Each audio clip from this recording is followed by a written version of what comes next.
and thank you for watching another video from Benidorm and beyond. Today I am taking you to an area in the old town of Benidorm, known by the Spanish as Zona de los Vascos, and by most other nationalities simply as Tapas Alley. The accompanying video was filmed mid-evening this week, just as it was starting to get dark, and you can see how busy the whole area now is, with many residents and holiday makers alike enjoying a night out. In between this footage, I've added clips of video from the following morning, well about midday, when the bars are just beginning to set up, so you can see how lovely they actually look inside when not jammed to the rafters full of hungry customers. So, if we go back to the early 1950s, it was basically only the old town, as we now call it, that existed, and the odd hotel. Back then, it was simply just Benidorm, and the Rincon de Loix, the Poniente and the new town hadn't been developed. And it is in the 50s when the first people from Spain who weren't from the local area came to Benidorm, and these were mostly Basque people, or Los Vascos in Spanish. I won't even attempt to pronounce the name in the Basque language, as even Google Translate won't give me a pronunciation to try, and very wisely too, no doubt. These people were native to such cities as Bilbao, Alaba, San Sebastian and many other towns right up in the north of Spain, over 530 kilometres away as the crow flies. They started to buy and build apartments in Benidorm, therefore bringing a lot of money into the town, and weren't just from Madrid or Barcelona as many think, but predominantly from the Basque country or País Vasco. So with time on their hands and missing their region's own customs, they started to buy property and open bars in the heart of the old town based on what their own people liked in a bar, namely plenty of food and drink. And as the area became more popular, so they opened more and more bars, earning the streets in this area the nickname Zona de los Vascos by the locals. The Basque people are renowned for never going to just one bar when they are out. Instead, they go from one bar to the next and then to the next and the next. This is called el chiquiteo, or to chiquitear, but no matter what you call it, these things all refer to the same basic idea. And yes, it involves quite a bit of drinking. As well as wine or cider from their region, beer is one of the favourite things to drink. In the Basque country, this is called a Chiquito, which literally means small one, and refers to a beer even smaller than a typical Spanish caña, or to us Brits, approximately half a lager. The Basques traditionally go out in a cuadrilla, which is a group of friends, and have a kitty for the day, which they call a bote. Then, at each bar, they will order a pincho, similar to a tapas, alongside their drink, and carry on and on. So, in many ways, very similar to a pub crawl, as we might say in English, but much more civilised and with lots of bites to eat along the way.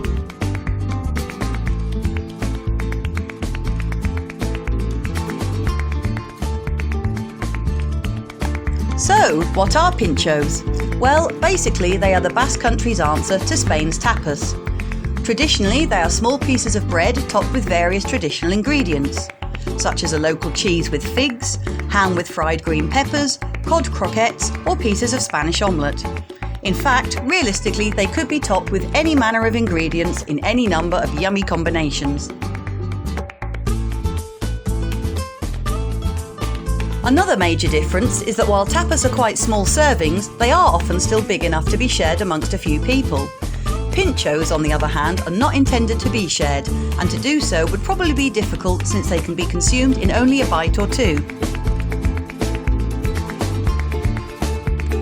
Traditional tapas can also be fairly simple dishes, unless you're at a gastro bar or somewhere slightly higher end, whereas pinchos often consist of a carefully arranged combination of components.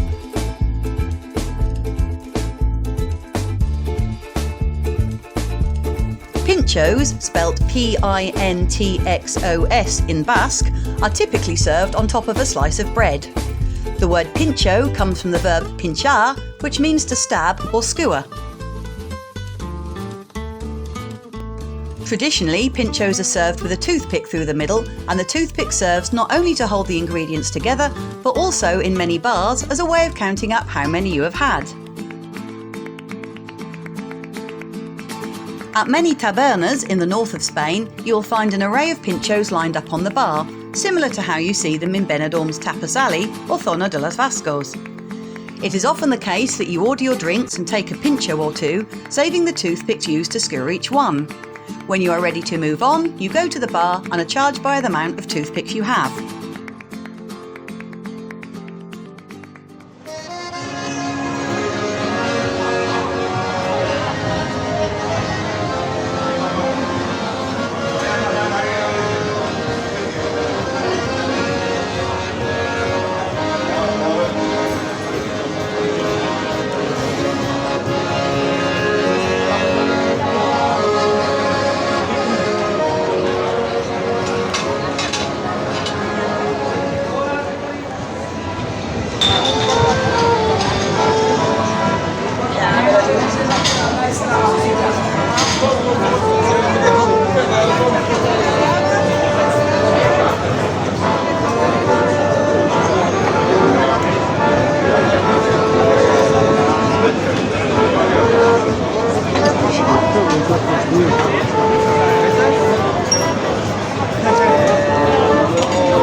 As pinchos are billed according to your number of toothpicks, it's usual that each pincho will cost the same price.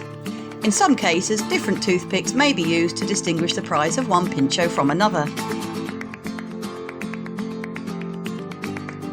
So, how are you to know what the protocol is at any particular pinchos or tapas bar? Assuming you are not the only people at the bar, the best way is by simply observing those who are already there and following suit. If you don't see an array of pinchos already displayed, it's safe to assume that they are made to order, especially in a smaller bar, and you should see small menus around or specialities posted behind the bar.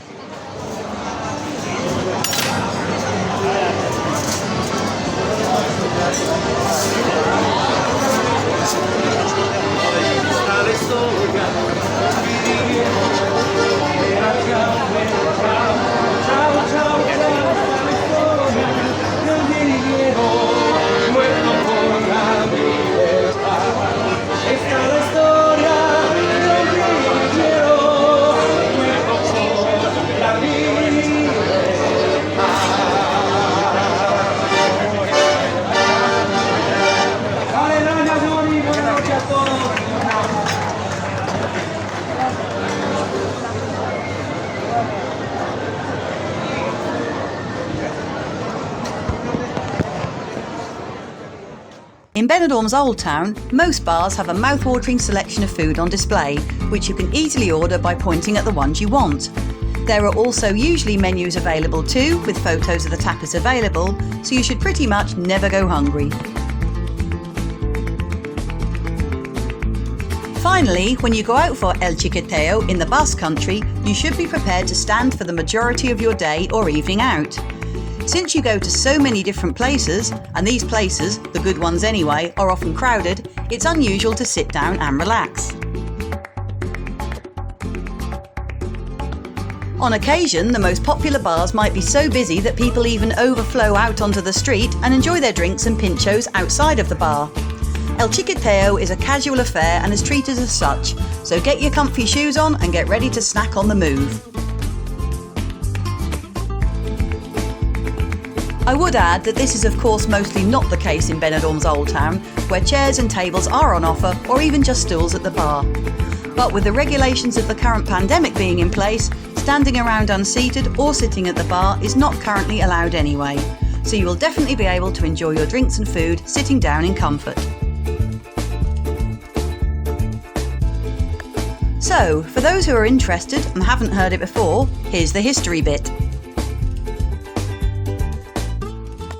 Tapas were actually invented before Pinchos and came about because people would place small pieces of bread on top of their drinks to stop flies and other insects getting in. Essentially, it became a lid, known as a tapa in Spanish. This custom became even more popular when King Alfonso XIII of Spain was visiting the city of Cadiz and the barman placed a tapa on his drink. He liked it so much this soon became a countrywide trend. Tapas are widely acknowledged to have been created in the south of Spain, and when visiting this region you very often receive your tapas for free whenever you buy a drink. The trend for tapas continued and reached the Basque country in the 1930s, particularly in the foodie capital of Spain, San Sebastián, when the invention of Pinchos occurred.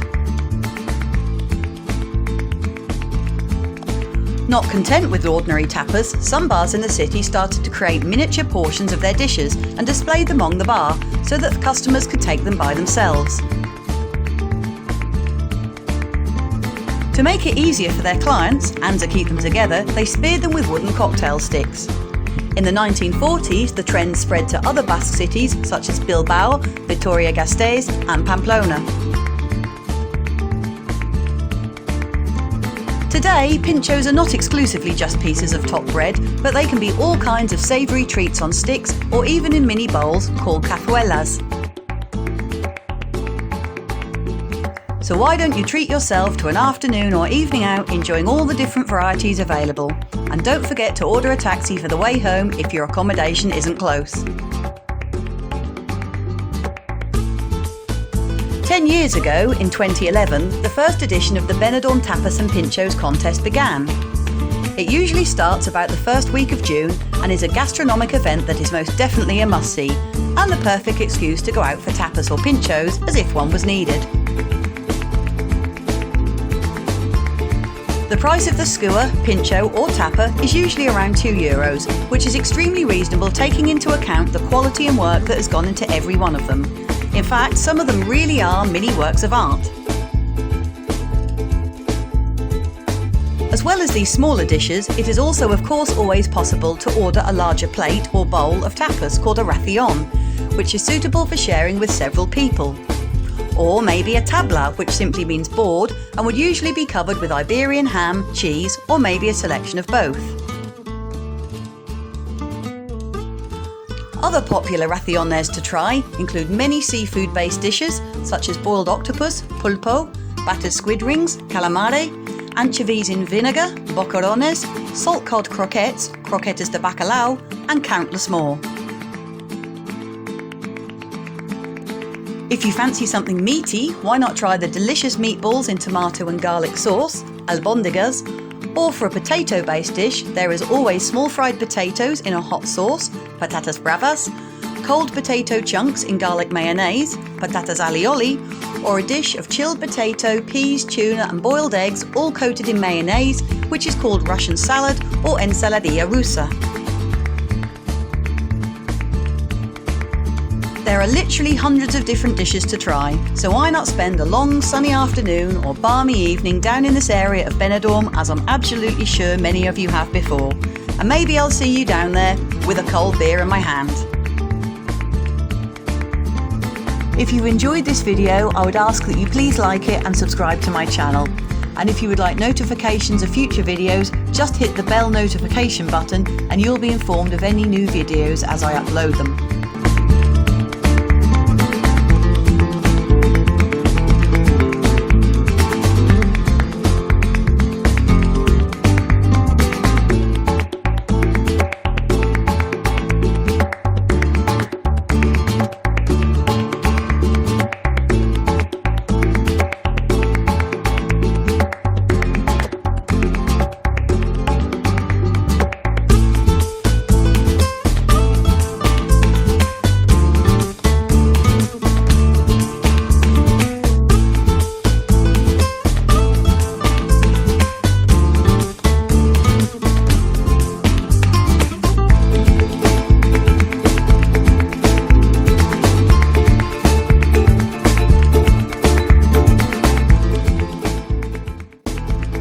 For those of you who have only just found my channel Benidorm and beyond, I enjoy not only videoing the usually bustling Benidorm, but also the beautiful local area, including the nearby villages and towns, which can mostly all be reached by local buses at very reasonable prices.